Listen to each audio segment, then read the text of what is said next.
Hello, I'm Victor Yalom, and I'm delighted to be here today with Dr. Bessel van der Kolk. He's a psychiatrist and been a pioneer in the study of understanding and treatment of trauma. Welcome, Bessel. Good day. Yeah. So I've just finished reading your book, The Body Keeps the Score, and it's quite a whirlwind and comprehensive tour of the topic of trauma and treating it. And I want to talk about some of the ideas that you've followed and delved into and discovered throughout your, how long, 4 decades or so of work on this topic. So you have a lot of expertise to share. And I was going to start kind of on the ground level asking you, well, what trauma is. And then as I read your book, I realized you really delineate 2 basic types of trauma. Right.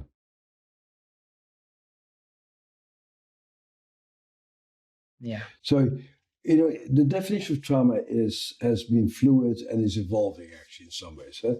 And what is interesting is that at the time that I came into my profession, the early 70s, trauma didn't exist. And I had Timothy Leary's old office at Harvard, and my colleagues on my floor were wondering where I was wasting my time. My chairman called me the boutique, studying trauma, and my neighbor said, Bessel, when you croak, nobody will ever talk about trauma again. So that's where we started off. And I told him, I hope you're right.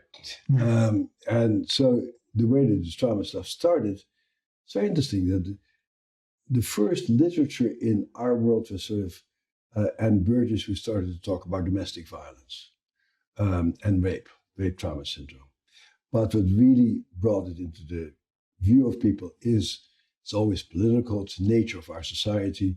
We are an extremely warlike society. We spend most of our money sending people abroad and killing people. And so as a result, we have very large numbers of young people who get very hurt in wartime. And that's where the money goes. And that gets to define the problem. So it starts off with veterans, starts off with the Vietnam War. It only took quite a bit longer, and that still is an issue that is still not well recognized, that for every soldier who gets traumatized in war, there's at least 30 kids at home who get traumatized by their own caregiving system. And that still deserves a lot of attention because that's really where the action is.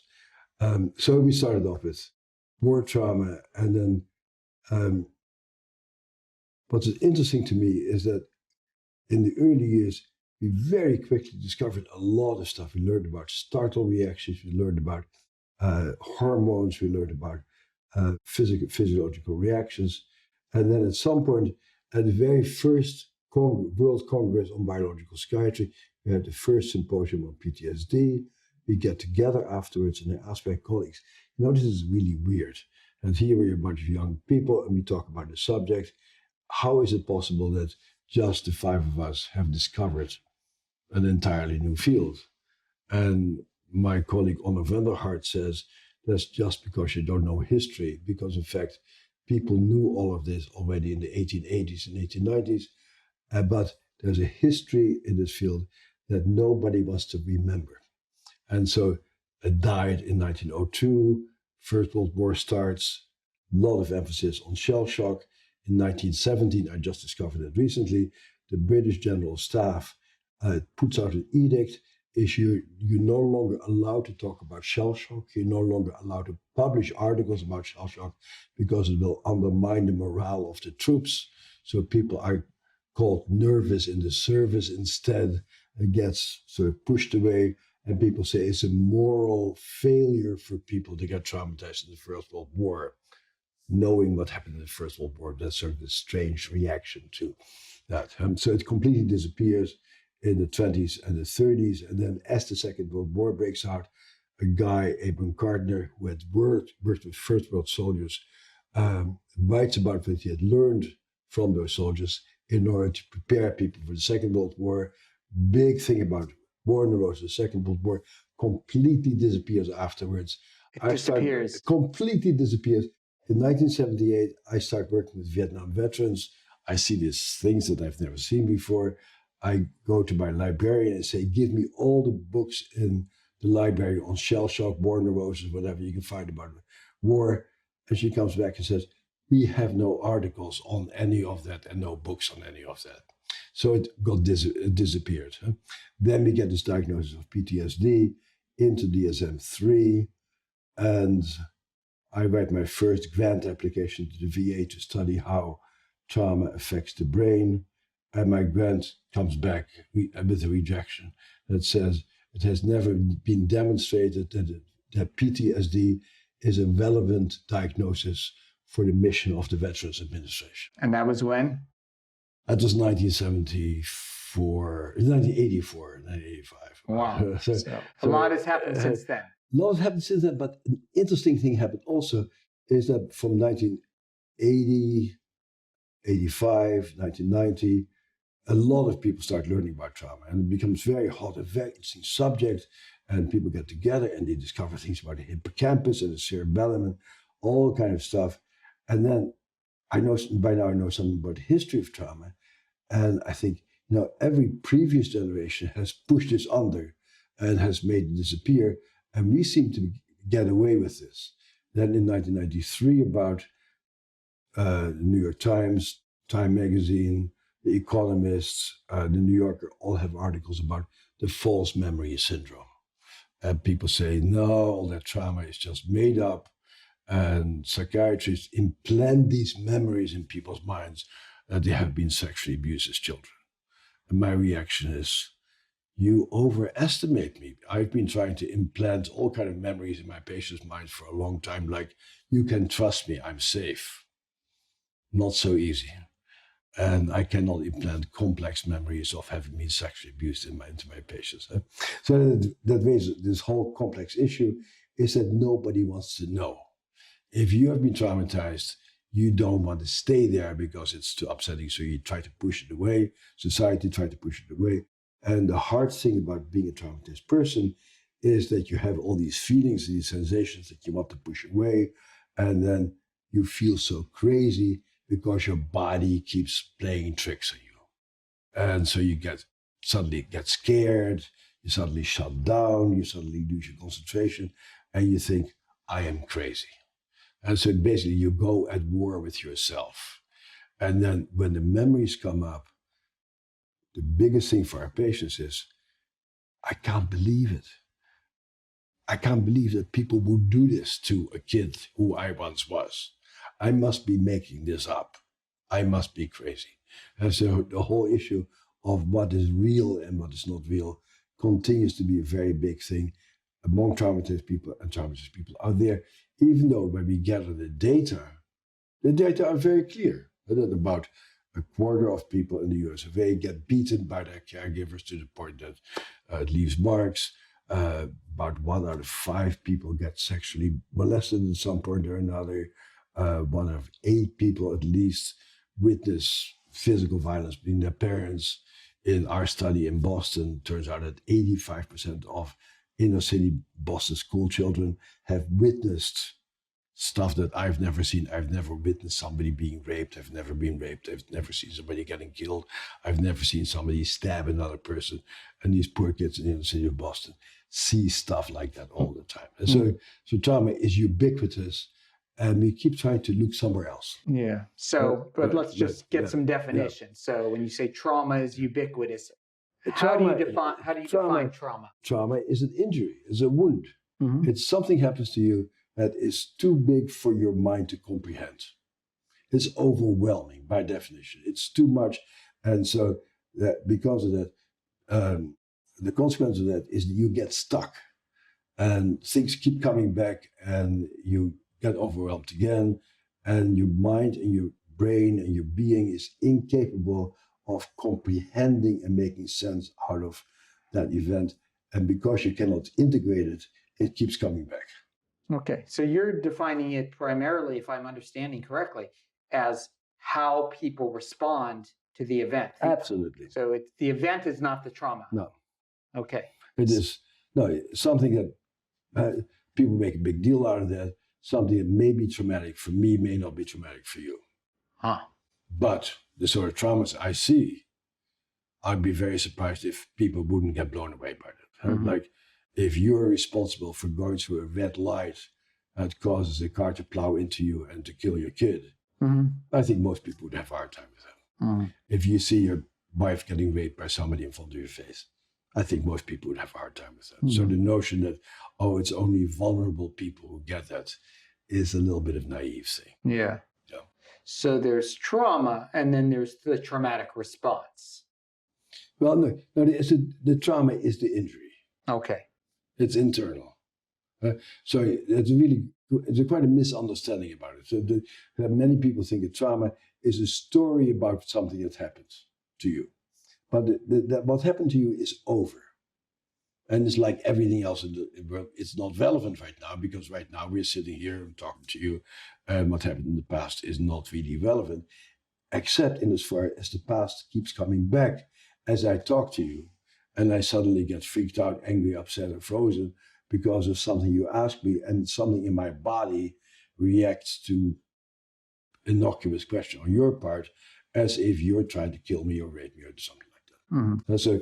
So the trauma is a wound that's being lived out on a day-to-day basis in your life.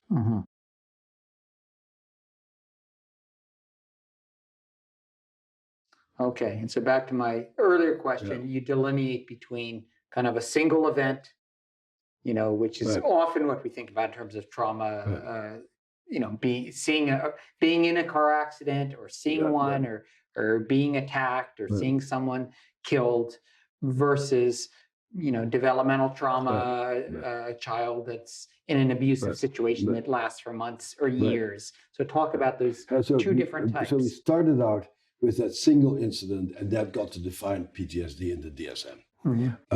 And then gradually, as we study it more closely, it turns out that the vast majority of traumas are inflicted on people by their intimates, their caregivers. The greatest danger for women are their partners. The greatest dangers for children are their own caregivers. And it's not people out there who are the source of your trauma. 80%, 90% of traumas are interpersonal traumas that have to do with relationships. Yeah. And then as we keep going on, something becomes more complex that is barely in general consciousness yet.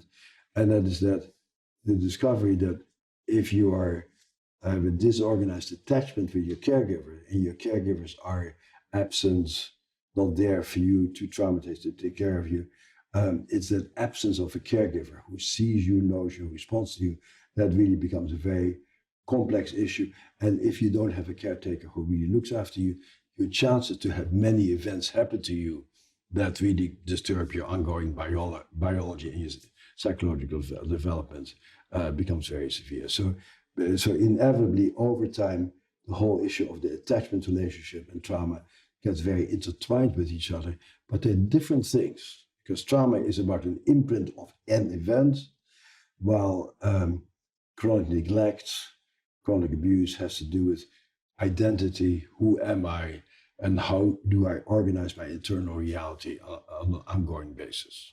Yeah, but as you've written, it becomes much more complex and sounds like more injurious when the person you're relying on to take care of you as a child, as an infant, is the same person that's injuring you. The way that we're engineered is that when you're upset, somebody is supposed to pick you up and rock you and sing to you and all kinds of things, make you feel safe again. And that's the normal way that we develop. Yes.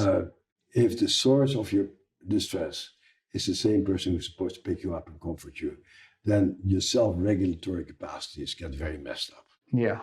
And that then gets expressed in a variety of psychiatric problems that get labeled in different ways. Yeah, and the labeling has been a big problem. The labeling is a disaster. How so? Well, the labels, so I was part of the group that made up these labels because early on, when I was a student, we learned that there's drugs that can make people less depressed and less psychotic. So we need to have some consensus about who we're treating. So we make up research diagnostic criteria so that labs in Los Angeles and New York can talk to each other about the same people.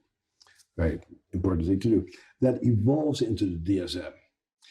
The DSM is just a list of symptoms. It's not like having oat cell carcinoma of the lung or having biliary duct obstruction. It's not like, but since psychiatrists happen to have gone to medical school, they use these diagnostic terms that actually have no scientific validity because they're list of symptoms. So you're making the point that the DSM fitting into this medical model that we've tried to take problems, sometimes people would refer to them problems of living, problems of being human, Well, no. psychological challenges, and making them into a medical diagnosis. See, the mind is not a lung. The mind is not a heart. We know a lot about all the things that go wrong in the brain at some point, but the brain is so complex.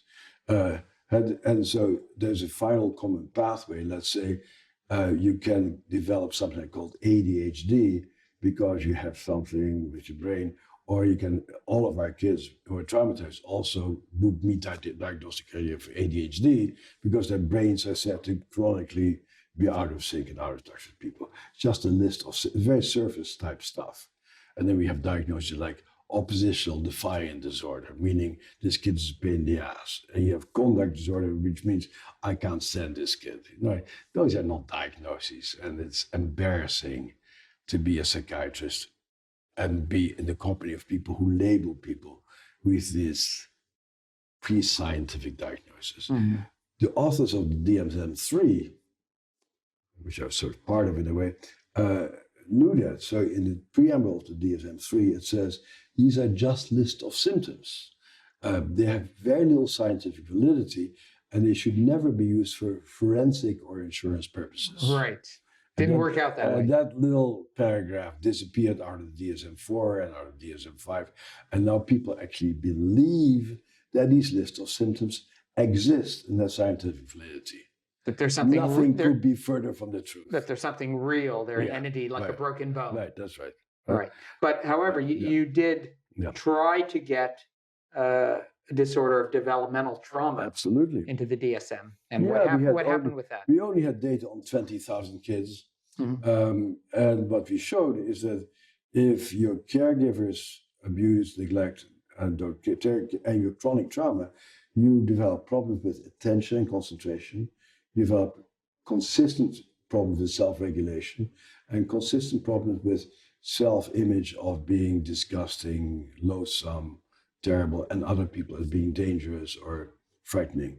And so on the basis of these 20,000 kids, we got this diagnosis together, developmental trauma disorder, the entire National Child Traumatic Stress Network of 150 sites around the country was sort of behind this.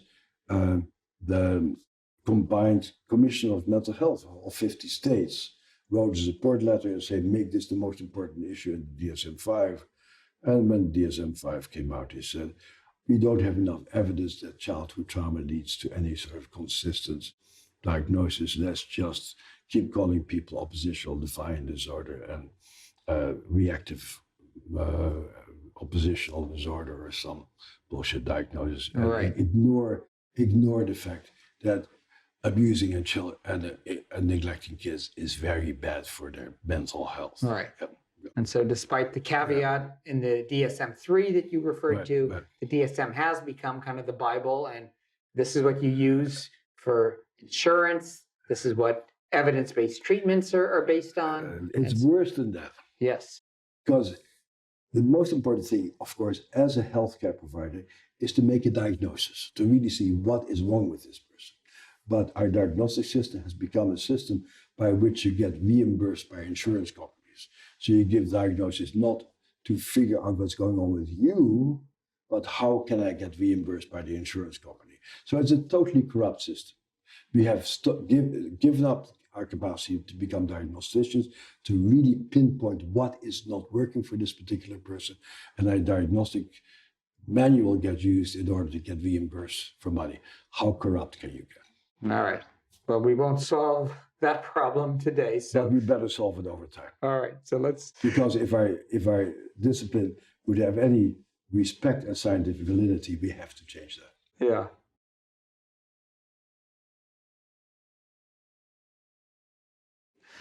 Okay. So I'm going to switch gears a bit to research, because you've really been kind of, as a psychologist, we were taught kind of an ideal where the scientist practitioner, which I don't know has always worked so well, because a lot of people want to be therapists and they don't want to do research and they don't want to be scientists per se. And I think that's okay. But you've really, It's not so okay, actually. well, Because not every dentist needs to be a researcher. Anyway, what I was saying is giving you a compliment that you have been a scientist and a clinician, and really tried to look at the data throughout your career.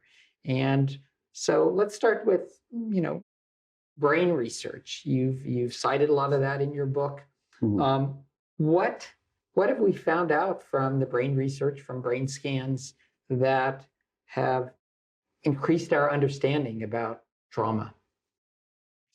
We have learned what the brain does actually, and one thing that we now know actually is that there's parts of the brain that are very much involved in the housekeeping of the body. Antonio Damasio has spelled it out more than anything else, and that much of the brain is in charge of making sure that you eat and that you breathe in the right way and you sleep all the right way. But you find this is the brain stem. It's a very primitive part of the brain. Okay. And what we know is that trauma really messes up the housekeeping of the body. So people get dysregulated, they cannot sleep anymore, their appetite gets disturbed one way or another, they don't know when they feel comfortable, they don't feel safe. The latest research by my old student Ruth Lanius shows that traumatized people at rest always activate a part of their brain called the periaqueductal gray, which I call the cockroach center of the brain, like that little part of your brain below your amygdala, even more primitive, that tells you whether the world is safe or not. When you're traumatized, that part of your brain is always firing. Like, I'm not safe, I'm not safe, I'm not safe, I'm safe. Okay. So a fundamental sense of lack of safety is pervasive. And then what various labs, in particular with Lanius' lab, is really showing how little activation in the back of your brain there have an effect on how other cortical functions function in terms of attention, how you engage with the world, how you persist in seeing things, or whether you shut down. And so all these things that we discover in developmental trauma disorder, we're beginning to get brain equivalents for, and we actually are beginning to see what in the brain explains this plethora of symptoms that we see in people with chronic trauma. All right. So you're saying, as if kind of in your very basic primitive level, you're not feeling safe, that's going to just have a kind of escalating effect through the rest of your brain function. And so if you really work very hard, you can get your frontal lobe to just really work very hard on not blowing up and not getting out of control. But when you're traumatized, you need to work much harder to stay on focus, to control yourself, than if you have a safe mind. So it takes much more effort to actually be functional. Mm-hmm. All right. So that's one thing. What else have we learned through brain scans? Well, the other thing is that certain parts of your brain, and I'm very much referring to the work of my colleague and co-worker also, Marty Teicher, is that certain areas of the brain that have to do with self-awareness and self-control gets affected by trauma at various ages. For example, the orbital prefrontal cortex, an area of your brain over here that is in charge of realizing what the consequences of your actions are. Very important. And so as we talk to each other, part of our brain is active, and I sort of think about what I'm going to say, because there's certain things that in my mind predict how you will respond to that. And so if I want to be your friend, I say certain things to you, and if I don't want to be your friend, I say something else to you. But that part of your brain sort of helps you to predict what will happen if you do certain things. That part of your brain gets very damaged in early childhood trauma, and that makes you impulsive and out of tune with your environment, and do things that make other people very upset with you without you having any sense of self-awareness that I do this, and that pisses other people off. No, that's And then if you're not able to kind of engage and develop normal social relations and people are responding negatively to you, I'm sure that has a cascading effect. And then what people then do, of course, are programs for people like that, are finger wagging programs that go like, if you keep doing that, terrible things will happen to you, which presupposes that you have an orbital prefrontal cortex that can actually understand what the consequences of your actions are. Mm-hmm. So as a taxpayer, you're wasting your money having finger wagging programs because that only works for people for whom that part of the brain is intact. Mm-hmm. So that's sort of one thing. Another part of the brain, dorsolateral prefrontal cortex, gives you a sense of... Yeah. slow it down. The other part of the brain is? Another part we can talk about is the dorsolateral prefrontal cortex. So it's a part of the cortex that gives you a sense of perspective over time. Like we're talking to each other right now, it seems to be a rather enjoyable experience. And it also is nice that we know that in a little while from now, this will be over and we can go do something else. And that sense of time makes all kind of pleasant and unpleasant things quite tolerable. But the moment you lose your sense of time, you think we're going to be yakking to each other forever. Mm-hmm. It gets to be tough. And part of it, being traumatized is this will last forever. There is no end to this particular experience. So let me ask, so if someone who's been in some trauma and maybe has a startle response or is uncomfortable in crowds or noises, if they're in a situation which is uncomfortable for them, they're going to have that sense that this is not ending. It gets amplified. Yeah. So we all have unpleasant stuff happening all the time. Right. They go, this too shall pass. Mm-hmm. So you put up with a lot of stuff, as long as you have that sense of time passing. But when that time sense is screwed up, you think, oh my God, this will last forever. And then everything gets grossly amplified and you start reacting in a very intense way to what's going on. And so that's a very important issue, is that sense of time needs to come online. Yeah, so you cite the example in this book of a couple that had been in a car accident, and they both had very different reactions, which was evidenced in their brain scans. Can you? Well, so the guy in those scans is a guy where the dorsolateral prefrontal cortex goes offline, and indeed he goes into the scanner, he comes out, and he has that same feeling he had at the time of the car accident of this will last forever. And now what I like to say to clinicians is, so when you try to do cognitive therapy with a person like that, you can say to him, well, you actually have a cognitive distortion because you really are safe right now, and you should really realize that you should not be afraid right now. That would be kind of a stupid therapy, because the real answer here is that this person feels that way because he doesn't have a dorsolateral prefrontal cortex, because so it feels like this will last forever. And your job as a therapist is to start activating the dorsolateral prefrontal cortex so your patient can have a sense that this will be over at some point. Mm-hmm. And so trying to deal with it on the cognitive level when that part of the brain is not functioning adequately. Right. So what's so interesting is so many things that we have discovered in neuroscience really contradict many of the latest developments in therapy. Like our own research, the first research that showed what happens during during a flashback. What it showed is that when people are in their trauma, the left brain basically disappears. That means you have no logic, no linearity. The right brain is very active, so you feel a lot, but you can't organize it cognitively. And particularly what is going most offline is Brodmann's area 47, which is the speech center of the brain. Mm-hmm. So when you say it goes offline, that's indicated in scans, there's less blood flow? No blood flow, no activity. Mm-hmm. You become a blubbering idiot. Uh-huh. And we all have been there. When we get really scared, when we really get upset, nobody is very articulate anymore. And the only part of our brain that's active is Wernicke's area, where swear words come from, so we still say swear words, but we cannot articulate complex thoughts. Mhm. So it's interesting. So when people are in their trauma, they don't have the capacity for complex words and concepts. And so when you deal with trauma, maybe you should not require that people are able to talk in complex words and language. Mhm. And that's what it shows. Yeah? And so the big activation is in the emotional brain. So you automatically react with intense emotions to all kinds of stuff. So the question therapeutically is, how do you calm down that emotional brain?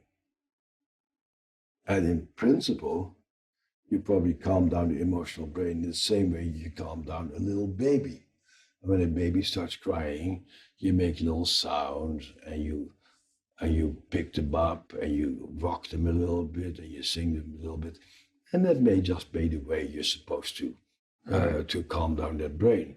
And maybe there's people in primitive cultures who sing to traumatized people, who dance together, may just have it better than us post-Freudian yak, drug people. All right, brother. I want to Yeah. get to talking about treatment in a bit, but Yeah. just to finish that story. So the husband, when you did Man, the scan, now when you in the research, when you do the scan, you do something to activate the traumatic response. right, it's a very important issue actually. Yeah. And but most clinicians, I think, are not aware of that.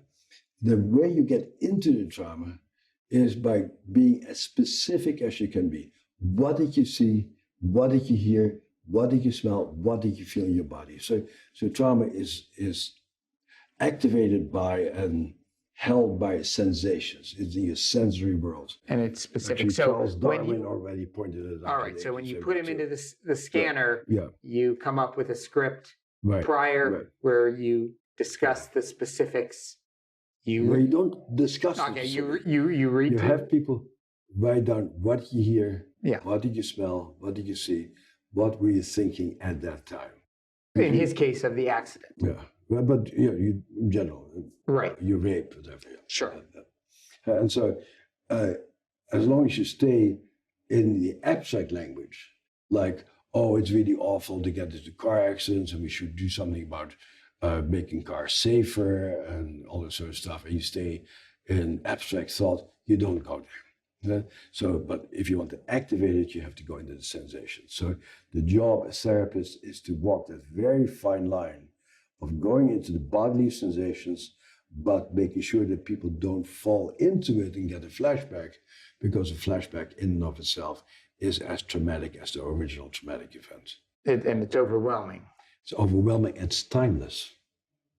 And the worst thing, it's timeless. So when you get traumatized again, when you have a flashback, you don't know when it will end. All right. And you get the same sense of, I'm helpless, there's nothing I can do, I'm a piece of shit. I'm no good because I'm a person who has no control over his life. All right. So in this case, you when you did the brain scan. Well, yeah, Ruth did it. Ruth Landius did the brain scan, yeah. Yeah. And you activate the traumatic response by reading a script about his specific trauma. Yeah. But when you did a scan of his wife, you got very different results. Right. So his wife had the dissociative response. Right. So his wife went offline. And the idea, although that may or may not be true, is that the reason why they have such different responses is that the husband says, I had a very happy childhood and my parents were always there, I'm a normal person. I've never met many normal people, but that's okay. And the wife, her dad left her mom when she was 7 years old. Mom took that very hard. Mom was mean to her at 7. And the wife learned to dissociate as a little kid from her feelings. Okay. And so these things that you learn early on in life, how to cope with adversities, start coming back later on when you deal with later adversities. Okay. And when so you she use the learned word to shut herself down. When you use the word dissociate, you mean specifically to shut herself down, to not feel anything. Right. And so, and that's actually very common. At least a third of traumatized people, and probably as you grow older, you become more and more likely to just shut down. So all the traumatized people tend to, as a group, be a pretty shut down group of people, actually. And then you don't feel anything. You don't respond to anything. you're dead to the world in a way. Life passes you by. Yeah. And that's that was much of the- evidenced in her brain right. scan. Everything goes. So goes off. it was just kind of shut down. Very Everything little shuts down. activity. Yeah, everything shuts down. Yeah. Yeah. So two people in the same, the reason I found it so compelling, two people in the same incident, but Yeah. they had very different Right. internal responses, Right. and that you could actually see those Yeah. Yeah. on their brain scans. Right. Yeah. In a way, it's not so surprising because we all are our own package of perception, and we all see the world differently. Uh-huh. You know, my first study on PTSD was actually using the Rorschach. Yes. And I learned more from the Rorschach than I've ever learned from the brain scan, Mm-hmm. because the Rorschach showed us that everybody lives in a different world. Mm-hmm. We all see different things around us, and we make different interpretations of reality. Yeah. And that is, sadly, the Rorschach has almost disappeared as a diagnostic instrument, but I think it's the queen of diagnostic Well, instruments. I actually used it for my dissertation, and they called it a projective test because you have different. Everyone's seeing the same stimulus, these 10 cards, and they we all see project different things. Yep. different things onto it.